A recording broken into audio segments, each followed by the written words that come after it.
నమస్తే. ఈరోజు మన స్టూడియోలో ప్రముఖ ఐకాన్ ఆస్ట్రాలజర్ గట్టుబల్ సురేష్ బాబు గారు ఉన్నారు. గురుగారితో మాట్లాడదాం. గురుగారు నమస్కారం. జై శ్రీమన్నారాయణ. గురుగారు, శ్రీ విశ్వావసు నామ సంవత్సరం మరి వృషభ రాశి వారికి ఈ సంవత్సరం అంతా ఎలా ఉండబోతుంది? ఆర్థిక స్థితిగతులు కావచ్చు, ఆరోగ్యం పరంగా కావచ్చు, అన్ని విధాలుగా ఓవరాల్గా ఈ సంవత్సరం వృషభ రాశి వారికి ఎలా ఉండబోతుంది? ఎలాంటి రెమెడీస్ చేసుకుంటే బాగుంటుందంటారు?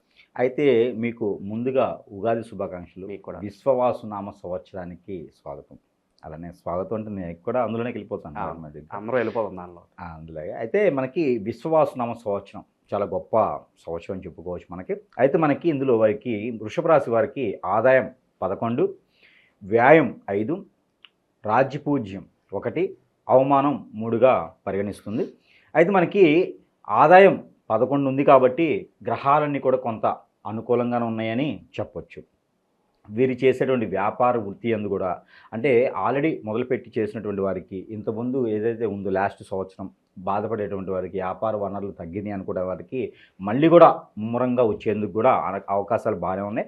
కొత్త కొత్త వనరులు కూడా వీరికి వచ్చేందుకు కూడా ఉన్నాయి కాబట్టి ఆ మాత్రం భయం అయితే ఆదాయం విషయంలో అయితే భయం లేదు, బాగానే ఉంటుంది సంవత్సరం మొత్తం. అంటే మనకి ఈ 2025 సంవత్సరం ఉగాది నుంచి 2026 సంవత్సరంలో వచ్చేటువంటి ఉగాది వరకు కూడా ఈ సంవత్సరం మొత్తం కూడా వీరికి బాగుందని చెప్పుకోవచ్చు. ఆదాయ వనరులు కొత్త కొత్త వనరులు రావడం కావచ్చు, లేకపోతే ఏదైనా సహాయం చేయొచ్చు, శ్రేయోభిలాషులకు సహాయం చేయొచ్చు, ఏదైనా కానీ ఆదాయం బాగుంది. అలానే మనకి నష్టం కూడా అలానే వదులుతుంది.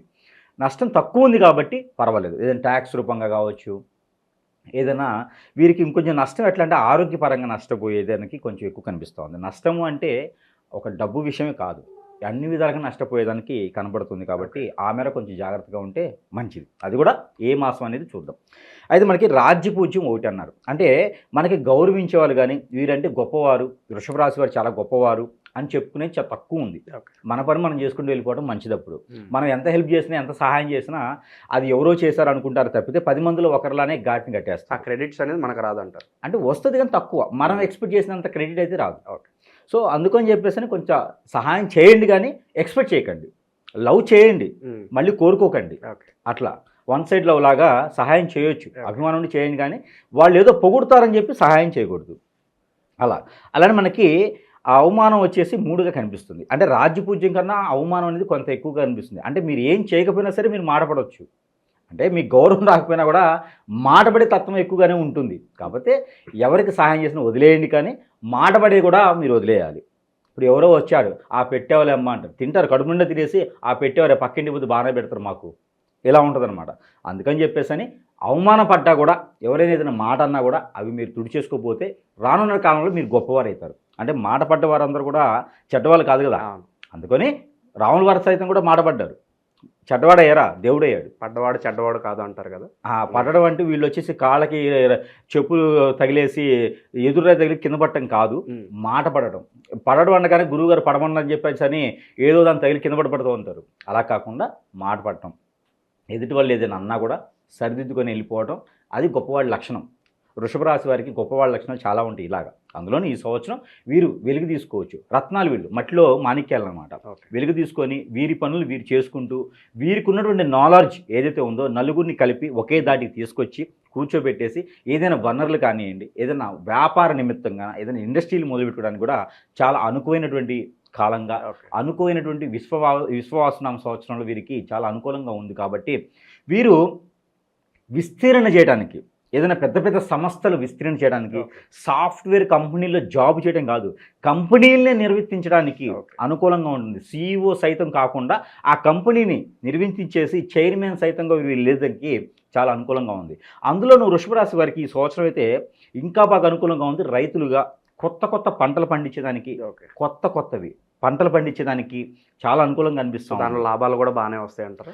ఆదాయ వనరులు చాలా ఉన్నాయి కదా వీరికి పంట పొలాల నుంచి ఆదాయ వనరులు చాలా అనుకూలంగా కనిపిస్తున్నాయి. అయితే వీరు వచ్చేసి ఏప్రిల్ నుంచి జూలై మాసం లోపు కనుక కొత్తగా ఏదన్నా వ్యాపార నిమిత్తం కానీ ఏదైనా పంట పొలాలు నిర్మించుకోవాలన్నా, పంటలు వేయాలన్నా, అక్కడ ఏదైనా భూములు సాగు చేసుకోవాలన్నా కూడా అనుకూలంగా చాలా బాగుంది. కాబట్టి చెరకు, అలానే కొబ్బరి, అలానే పప్పాయి, డ్రాగన్ ఇలాంటి పంటలకు వీరికి చాలా అనుకూలంగా ఉంది. మ్యాంగో, నిమ్మ ఇలాంటివి కూడా వృషభ రాశి వారికి చాలా అనుకూలంగా ఉంది. ఇంకా వారు కొత్త పంటలు కూడా సృష్టించవచ్చు, అంత మేధాశక్తిగా ఉన్నారు. అయితే ఎదుటి వాళ్ళ మాటల గురించి వీరు పట్టించుకోకుండా ముందుకెళ్ళిపోతే ఆదాయ వనరులు వీరికి పుష్కలంగా కనబడుతున్నాయి. గ్రహరీత్యా వీరికి అన్ని రకాలుగా ఇబ్బందులు లేకుండా ఉంది. అయితే మనకి ఈ యొక్క మార్చి మాసంలో 2025 సంవత్సరంలో షష్టగ్రహి కూటమి ఒకటి ఏర్పడుతుంది. ఉగాది రాకుండా మునుముందు రోజున ఏర్పడుతుంది. ఆ షష్టగ్రహి కూటమి వీరికి 11వ స్థానంలో ఏర్పడుతుంది. కావున ఈ 11వ స్థానంలో ఏర్పడటం వల్ల వీరికి నష్టం ఇక్కడే మొదలవుతుంది. అయితే ఎలాంటి నష్టం అంటే భార్య నుంచి ఎడబాటు, పిల్లల నుంచి ఎడబాటు, పెద్దల నుంచి చెడు అనిపించుకోవడం, ఇవే నష్టాలంటే. వీరికి నష్టాలు ఇవే, ఎడబాట్లు వస్తాయి. వీరు మంచి చేసినా చెడు అనుకుంటారు. వీరు ఏది నచ్చ చెప్పాలనుకున్నా సంజాయిషి చెప్పే అలవాటు వీరికి లేదు. కానీ సంజాయిషి చెప్పాలనుకుని సిద్ధపడ్డా కూడా వాళ్ళు వినే పరిస్థితులు ఉండరు. ఇప్పుడు బార్ షాప్ దగ్గరికి చిల్లర కోసం వెళ్తే కూడా మందు తాగారు అనుకుని అడుగుతారు. అట్లానే వీరికి నిందలు అలా పడతాయి. మనం చెప్పుకున్నట్లుగా అవమానం ఎక్కువ ఇక్కడ కనిపిస్తుంది. ఇలాంటివి ఇప్పుడు మనం ముందుగా అనుకున్నటువంటిగా ఈ ఈ ఈ పరిస్థితులు వస్తాయి. కాబట్టి వాటన్నిటికీ కూడా అనుగుణంగా ఉండుకుంటూ ఆ గ్రహాల అనుకూలత బాగానే ఉంటుంది. ఆ ఒక శని భగవాన్ యొక్క అనుకూలత తక్కువగా ఉంది కాబట్టి వారికి ఆరోగ్య ప్రకారంగా కొంతమేర ఉండాలి. కొంత వీరికి ఏంటంటే మందబుద్ధి ఉంటుంది. వృషభ రాశి వారికి 11వ స్థానంలో శని భగవాన్ ఉంటారు కాబట్టి 2.5 సంవత్సరాల పాటు వీరికి మందబుద్ధి. ఎవరో పొద్దుకు లేపాలి, ముళ్ళు గర్ర పెట్టి పొడుస్తాలి, పొడి చేసేరా, లేరా ఈ పని చేయరా, ఇక్కడ అమ్మాయి నువ్వు ఈ పని చేయాల్సిందే అని చెప్పేసి అని ఎక్కువ కనిపిస్తాను అన్నమాట వాటికి. అలా కాకుండా ఉదయాన్నే లేచి మెడిటేషనో, ప్రాణి హీలింగో, యోగానో, జిమ్మో, లేదా ఏదైనా జ్ఞానంలో ఉండడమో ఇలాంటివి చేస్తే వీరికి కొంచెం చురుగ్గా ఉండేసి ఆ ఎండకి ఆ శివ భగవానుడికి అభిషేకం చేసుకోవడమో, లేదా విష్ణుమూర్తికి ఏదైనా చేసుకోవడమో, లేదా ఉదయించే సూర్యుడికి నీళ్ళు అగ్నియటమో, ఇలాంటివి ఏదైనా చేస్తే వారికి చురుకుదనం ఏర్పడుతుంది బాడీలో. అప్పుడు వీరు పనిచేయడానికి, వీరు అనుకున్నటువంటి స్థాయికి ఎదిగేందుకు, ఆ ఆదాయ వనరుల్ని సమకూర్చుకునేందుకు చాలా అనుకూలంగా ఉంది. ఇవన్నీ కూడా కొత్తగా ఏదైనా మొదలు పెట్టాలంటే జూన్ జూలై వరకు చాలా అనుకూలంగా ఉంది. మరీ ముఖ్య విషయం వీరిలో పెళ్లి సంబంధాలు. ఇది చాలా ముఖ్య విషయం. అందరూ కూడా సంవత్సరం మారుతుంది అంటే కనుక అందరూ కూడా ఊహించుకునేది అంటే ఆదాయ వనరులు, తదుపరి సంబంధాలు, పెళ్లి సంబంధాలు. మా అబ్బాయికి పెళ్లి కాలేదండి, అమ్మాయికి పెళ్లి కాలేదండి, ఇలాంటివి ఉంటాయి. అయితే వృషభ రాశి వారికి కూడా పెళ్ళి అవుతుంది ఈ మాసంలో. అంటే సంవత్సరం మొత్తంలో వృషభ రాశి వారికి కూడా చాలా పెళ్ళయ్యేటువంటి అనుకూలమైనటువంటి రోజులు ఉన్నాయి. అది ఎప్పుడు అంటే ఆగస్టు తర్వాత మాత్రమే. ఎందుకంటే మనకి ఏప్రిల్ మాసంలో మూటాలు వస్తున్నాయి. మూటములు, కత్తెరలు, ఇవన్నీ మనం పంచాంగ శ్రవణలో మనం చెప్పుకోవడానికి ఉంటుంది. ఈ మాసాల్లో మూటములు, కత్తెరలు వస్తున్నాయి కాబట్టి అదొకటి. రెండోటి గ్రహాల అనుకూలత లేదు. ఈ గ్రహాల అనుకూలత కూడా వీరికి ఆగస్టు 24వ తారీఖు తర్వాత వీరి గ్రహాల అనుకూలత కూడా చాలా బాగుంది. అందుకని పెళ్లి సంబంధాలు ఏమైనా ఉంటే ఆగస్టు 24వ తారీఖు తర్వాత మన అమ్మాయి మన అబ్బాయిని అర్పించుకోవడానికి, ఆ తదుపరి నవంబర్ మాసంలో, కార్తీక మాసంలో పెళ్ళిళ్ళు కూడా చేసుకోవడానికి చాలా అనుకూలంగా ఉంది. ఆ సంబంధాలు, ఆ ఒక భార్యాభర్తల బంధం కలకాలం ఉండేసి సంసార వృద్ధి, అలానే వంశవృద్ధి కూడా చాలా బాగుంటుంది. కాబట్టి ఆ మాసం తర్వాత, ఏదైతే ఆగస్టు మాసం 24వ తారీఖు తర్వాత వృషభ రాశి వారు పెళ్ళిళ్ళు చేసుకోవడానికి కూడా అనువుగా ఉంది. ఏ సంవత్సరం వారైనా చేసుకోవచ్చు. అంటే వారికి 18 సంవత్సరాలు నిండిన తర్వాత ఏ సంవత్సరం వారైనా సరే సంబంధం కుదిరేదానికి అనుకూలంగా ఉంది. వీరు దిష్టి దోషాలు కానీ, నాగదోషాలు, కాలసర్ప దోషాలు, కుజు దోషాలు, రాహువు, కేతువు, పితృ దోషాలు, ఇలాంటి ఏమైనా గ్రహాల సంబంధం లేకుండా వచ్చేటువంటి దోషాలు ఏమైనా ఉంటే ఆ దోషాలన్నీ కూడా అనువుగా తీర్చుకోవడానికి వీరికి మే మాసం, జూన్ మాసం, జూలై మాసం, ఈ 3 మాసాలు చాలా అనుకూలంగా ఉన్నాయి. కాబట్టి వీరు ఏదైనా వాటికి సంబంధించినటువంటి క్రయ ప్రక్రియలు చేయాలనుకుంటే కనుక ఆ 3 మాసాలు వీరు తీర్చుకోవచ్చు. తీర్థయాత్రలు కూడా ఈ సంవత్సరం వీరికి చాలా అనుకూలంగా ఉంది. అది ఎప్పుడు? జూలై, ఆగస్టు, సెప్టెంబర్ వరకు కూడా ఈ 3 మాసాల్లో వీరు తీర్థయాత్ర చేసి స్వామివారి, అమ్మవారి దర్శనం చేసుకుంటే వీరికి డైరెక్ట్గా ఆ ఒక స్వర్గలోక దర్శనం దర్శించేలాగా ఉంటుంది. అంటే స్వర్గలోకానికి వెళ్ళమంది కాదు, అంటే ఆ స్వామివారి దర్శనం చేసుకునేటువంటి పుణ్యఫలం కూడా వీరికి వచ్చేలా కనిపెడుతుంది. అందుకని వీరు ఈ సంవత్సరంలో తీర్థయాత్ర చేయాలనుకుంటే ఈ మాసాల్లో వీరు చేసుకోవచ్చు. ఇకపోతే కోర్టుకు సంబంధించినటువంటి వ్యవహారాలు కానీ, ఏదైనా పోలీసు సంబంధించిన వ్యవహారాలు కానీ, ఏదైనా గ్రూపు పరీక్షలు, గ్రూప్ 1, గ్రూప్ 2, గ్రూప్ 3 పరీక్షలు ఏదైనా రాసి ఉంటే, బ్యాంకింగ్ సంబంధించినటువంటి రంగాల వారు, అలానే విదేశానికి ప్రయత్నం చేసేవారు అందరూ కూడా ఈ ఒక సంవత్సరం 2025వ సంవత్సరంలో వీరు నవంబర్ మాసం, డిసెంబర్ మాసం, రానున్నటువంటి సంవత్సరం జనవరి మాసం కూడా, అంటే 2026వ సంవత్సరం జనవరి, ఫిబ్రవరి మాసం వరకు కూడా వీరు ప్రయత్నం చేసినట్టయితే ఖచ్చితంగా వీరు రాణించేందుకు ఉంది. ఎందుకంటే గ్రహాల యొక్క అనుకూలత, ఆ ఒక గురు బలము, బుధ బలము, రవి బలం కూడా వీరికి నవంబర్ మాసం నుంచి చాలా అనుకూలంగా ఉన్నాయి వృషభ రాశి వారికి. అందుకని అలాగా వృత్తిలో వేయడానికి, జాబ్ ప్రకారంగా, అది గవర్నమెంట్ అయినా సెంట్రల్ గవర్నమెంట్ అయినా ఇంకేదైనా స్టేట్ జాబ్స్ అయినా సరే వీరు నవంబర్ మాసం నుంచి కనుక ప్రయత్నం చేసుకొని ఫిబ్రవరి మాసం 2026 సంవత్సరం వరకు కూడా ప్రయత్నం చేస్తే ఖచ్చితంగా వీరు ఇంకొక 10 మందికి ఆసరా కనిపించేటువంటి స్థాయికి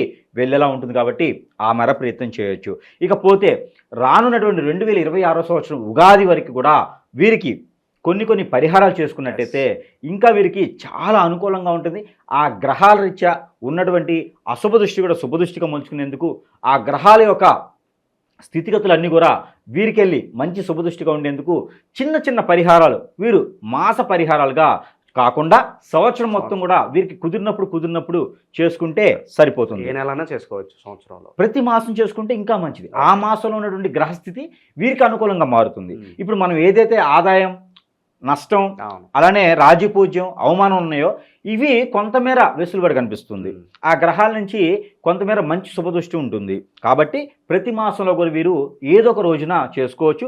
అమావాస్య పౌర్ణమి ముందైతే మరీ మంచిది. కొన్ని పరిహారాలు ఏకాదశి రోజు చేసుకున్నా మంచిది, షష్ఠి రోజు చేసుకున్నా మంచిది. అలా కాబట్టి వీరు పరిహారాలు చేసుకుంటే చాలా ఉత్తమంగా వీరికి పరిగణించేదానికి ఆస్కారం ఉంది. అయితే వీరికి మరొకటి ఉంది, ఆరోగ్య సమస్య. ఈ ఆరోగ్య సమస్య వచ్చేసి జూన్, జూలై 2025 సంవత్సరం ఈ 2 మాసాలు మాత్రము కొంతమేర బ్లడ్కి రిలేటెడ్గా ప్రాబ్లమ్స్ వచ్చేలా ఉన్నాయి. కాబట్టి కొంత ప్రికాషన్స్ తీసుకుంటే మరీ మంచిది. వీరు ఈ యొక్క వృషభ రాశి వారు 2020 సంవత్సరంలో కొంతమేర ఆ 2 మాసాలు ప్రికాషన్స్ తీసుకుంటే వీరికి అన్ని రకాలుగా బాగుంటుంది. ఇంకొక 10 మందికి వీరు ఉపాధి కల్పిస్తారు. కాబట్టి ఇబ్బంది ఏమి ఉండదు. ఈ యొక్క మాస పరిహారాలు చేసుకుంటూ అలానే వీరికి వర్ణించేటువంటి వర్ణం, వీరికి కలిసి వచ్చేటువంటి వర్ణం, ఈ వర్ణం వీరు కనుక ధరించిన మనకి జేబుమాలగా జేబులో పెట్టుకున్నా వీరి దగ్గరలో ఆ ఒక వర్ణం ఉంచుకున్నా కూడా వీరికి కలిసి వస్తుంది. అది ఎట్లా అంటే కనుక మనకి ఏప్రిల్, మే, జూన్, ఆగస్టు వరకు కూడా, జూన్, జూలై, ఆగస్టు వరకు కూడా వీరికి green, parrot green, emerald green ఏదైతే కలర్ ఉందో వీరికి బాగా కలిసి వస్తుంది. అలానే మనకి August, September, October, November, December వరకు కూడా వీరికి ఈ 4 మాసాల వరకు కూడా వీరికి బ్లాక్ అండ్ వైట్ ఏదైతే వర్ణం ఉందో ఈ వర్ణాలు వీరికి దగ్గరలో ఉంచుకోవడం, వాటికి సంబంధించినటువంటి తీసుకోవడం, కార్లు కొనుక్కున్నా కూడా ఆ మాసంలో కొనుక్కున్నట్టయితే కనుక అలాంటి కలర్స్ ఉన్నట్టయితే వారికి లాంగ్ టైం అంటే జీవితకాలం కలిసి వచ్చేదానికి ఆస్కారం ఉంటుంది. కాబట్టి అలాంటి బ్లాక్ అండ్ వైట్ కలర్ని వీరు తీసుకోవడం ద్వారా మంచి జరుగుతూ ఉంది. అలానే మనకి ఉపరత్నాలు, హగ్గిక్స్ అంటారు, హగ్గిక్ స్టోన్స్ కూడా వీరికి బాగా కలిసి వస్తుంది. వీరికి కలిసి వచ్చేటువంటిది ఏంటంటే నెమని హగ్గిక్ అనే స్టోన్ వీరికి కలిసి వస్తుంది.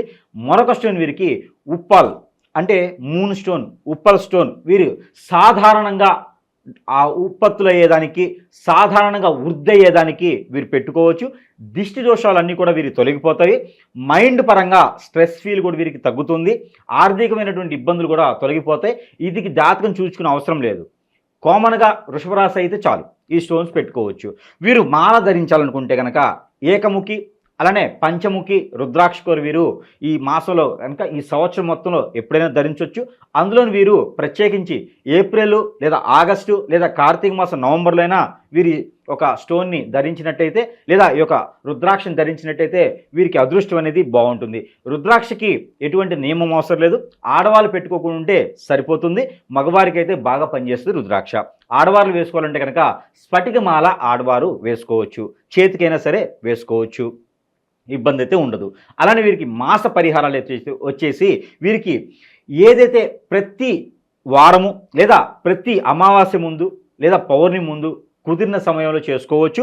ఈ యొక్క పరిహారం ఏది ఉందో ఈ పరిహారం ఈ 12 మాసాలు కూడా 2025 సంవత్సరంలో వచ్చేటువంటి యుగాది నుంచి 2026 సంవత్సరంలో వచ్చేటువంటి యుగాది వరకు కూడా ప్రతి మాసంలో కూడా చేసుకోవాలటువంటి వీలుగా ఉన్నటువంటి పరిహారం ఒకటి, ఆ పరిహారం చేసుకుంటే సరిపోతుంది వృషభ రాశి వారు. ఆ ఒక పరిహార నిమిత్తంగా ఆవుకి ఆకుకూరలు తినిపించడం ప్రతి మాసంలో కూడా తినిపిస్తే చాలా మంచిది. అలానే గోశాలలో కూడా వీరికి ఆకుకూరలు తినిపించడం, అలానే మనకి దీంతో పాటు జొన్నలు, అలానే వీరికి కాజు, జీడిపప్పు ఉంటాయి కదా, జీడిపప్పు అలానే నువ్వులు, ఈ 3 కూడా బ్రాహ్మణోత్తమునికి దానం ఇవ్వడం, లేదా సమీప దూరంలో మీకు నచ్చినటువంటి వారికి మోయినివ్వడం, దానం ఇవ్వడం, లేదా ఒక 5గురికి అన్నం పెట్టడం. దీని ద్వారా వీరికి మంచి కలిసి వచ్చేదానికి ఆస్కారం ఎక్కువగా అనిపిస్తూ ఉంది. కాబట్టి ఈ మేర ప్రయత్నం చేసి ప్రతి మాసంలో కూడా ఈ యొక్క రెమెడీస్ చేసుకోవచ్చు. లేదు అంటే ఇంగువ మీకు అందరికీ తెలిసే ఉంటుంది వృషభ రాశి వారికి. ఇంగువ, ఈ ఇంగువ ఒక 10 గ్రాములు, గసగసాలు ఒక 10 గ్రాములు, అలానే దాల్చిన చెక్క ఒక 10 గ్రాములు, అలానే మనకి లీఫ్, బిర్యానీ లీఫ్ అది ఒక 2 ఆకులు తీసుకొని ఇవన్నీ కూడా మనము ఒక పసుపు కలర్ గుడ్డలో కట్టేసి మన చుట్టూతో దిష్టి తీసుకొని పారేటువంటి నీటిలో కానీ అక్కడ ఉన్నటువంటి నీరు ఏదైతే ఉందో నిలవ ఉన్నటువంటి నీటిలైనా మురికి కాలంలో కాకుండా మంచినీటి వాటిల్లో వేసినట్లయితే గ్రహరీత్యా దోషాలతో కాకుండా ప్రతి మాసంలో చేయాలి. ఇది ప్రతి మాసం అమావాస్య ముందు పౌర్ణమి ముందు చేసుకోవచ్చు. పౌర్ణమి ముందు చేస్తే అమావాస్యకు అవసరంలా, అమావాస్య చేస్తే పౌర్ణమికి అవసరంలా, నెల మొత్తంలో ఒకసారి చేయాలి. ఏ రోజున పర్ల సాయం సంధి వేళ చేస్తే మరీ మంచిది. సాయం సంధి వేళ అంటే 5 గంటల 20 నిమిషాల తర్వాత ప్రతి మాసంలో కూడా చేసుకుంటే చాలా మంచిది. ఈ సంవత్సరం మొత్తం కూడా వృషభ రాశి వారు ఈ యొక్క ఇంగువ కట్టినటువంటి గుడ్డని కనుక నీటిలో వేసినట్లయితే గ్రహరీత్యా దోషాలే కాకుండా ప్రకృతి నుంచి వచ్చే శాపాలు, శత్రుభయం, శత్రుపీడ కాకుండా ఆర్థిక వనరులు కూడా మెరుగుపడేందుకు ఆస్కారం ఉంది. కాబట్టి ఇలా చిన్న చిన్న పరిహారాలు చేసుకొని అదృష్టవంతులు అవ్వాలని నేను కోరుకుంటా ఉన్నాను. జై శ్రీమన్నారాయణ.